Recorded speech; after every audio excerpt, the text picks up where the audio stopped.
नमस्कार। तो देखिए, Himachal Pradesh public service commission के द्वारा जो है वो एचपीएस का रिजल्ट जो है वो निकाल दिया गया है। ये एचपीएस का रिजल्ट जो है वो विदिन 23 डेज जो है वो निकाल दिया गया है।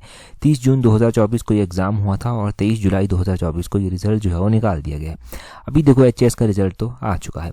अब अगर आपने रिजल्ट नहीं देखा है तो आप रिजल्ट को जो है वो चेक कर सकते हैं पब्लिक सर्विस कमीशन की साइट से भी और हमारे टेलीग्राम चैनल से भी। टेलीग्राम पर ज्वाइन करने के लिए अपने टेलीग्राम पर सर्च करना है @tallexam31। आपको हमारा टेलीग्राम चैनल जो है वो मिल जाएगा। इस तरह से सर्च करेंगे।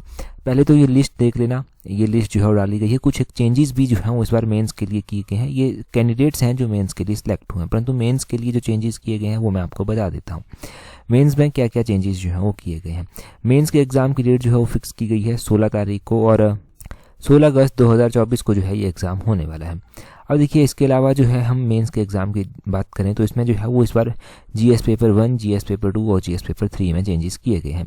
इसमें जो मीडियम आंसर टाइप क्वेश्चन आएंगे, अब वो 10 क्वेश्चन जो है वो आएंगे और मैक्सिमम मार्क्स जो है वो 8 नंबर होगा और 150 वर्ड में आपको ये लिखना होगा। उसी तरह लॉन्ग आंसर क्वेश्चन जो आएंगे अब वो 10 आएंगे। इनमें जो मैक्सिमम मार्क्स होंगे वो 12 होंगे और 225 वर्ड्स में जो है वो आपको लिखना होगा। ये तो हो गया नया पैटर्न, जो नए पैटर्न की बात की गई है। परंतु इससे पहले जो ओल्ड पैटर्न होता था, यानी कि जहाँ जैसे आज तक एग्जाम होते आए, वो क्या होता था, उसमें होता था कि 3 सेक्शंस में जो है वो डिवाइड किया गया होता था। एक शॉर्ट तरह के क्वेश्चंस होते थे। वो क्वेश्चन होते थे 15 क्वेश्चन और हर एक क्वेश्चन जो है वो 60 वर्ड्स लिखना होता था और 4 नंबर का क्वेश्चन होता था। तो ये तो हो गए 60 नंबर के। और उसी तरह उसके बाद जो आने वाले अगले 10 क्वेश्चन होते थे, वो 10 क्वेश्चन आपको 120 वर्ड्स में लिखने होते थे और ये जो है वो हर इक्वेशन 8 नंबर का जो था वो होता था। तो ये हो गया आपके पास टोटल 80 नंबर।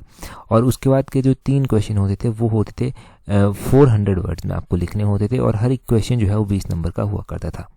तो ये हो गए 60 नंबर के क्वेश्चन। तो इस तरह से आप देखेंगे तो ये 200 नंबर पूरा बन जाता था। ये पुराना पैटर्न हुआ करता था, परंतु अभी नया पैटर्न फॉलो करने की बात कही गई है। यहाँ पर लिखा गया है, it is also for the information of all concern that the Himachal Pradesh public service commission has decided to modify change the pattern format of the question of GS paper 1, 2, 3 from HP administrative services competitive main examination 2024 onward. तो ये जो है वो changes किए गए हैं।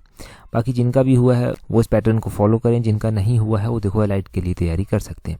Allied का exam जो है वो सबके लिए, आपके लिए एक उम्मीद है और तैयारी कर रहे हैं तो आप टेस्ट सीरीज भी प्रैक्टिस कर सकते हैं और अपनी स्टडी को एक अच्छी खासी शेप जो है वो दे सकते हैं। अब एचएस का एग्ज़ाम जैसा हुआ, जब हुआ, हो गया। जिसका हुआ उसके लिए अच्छा, जिसका नहीं हुआ वो अगला सोचे। एलाइड के एग्ज़ाम के लिए टेस्ट सीरीज प्रैक्टिस कर सकते हैं। टेस्ट सीरीज का लिंक नीचे डिस्क्रिप्शन बॉक्स, कमेंट बॉक्स में दिया गया है, वहाँ से अवेल कर लेना। और कोई भी दिक्कत आती है आप हमें ईमेल जो है वो कर सकते हैं। That's all and all the best for your next exam.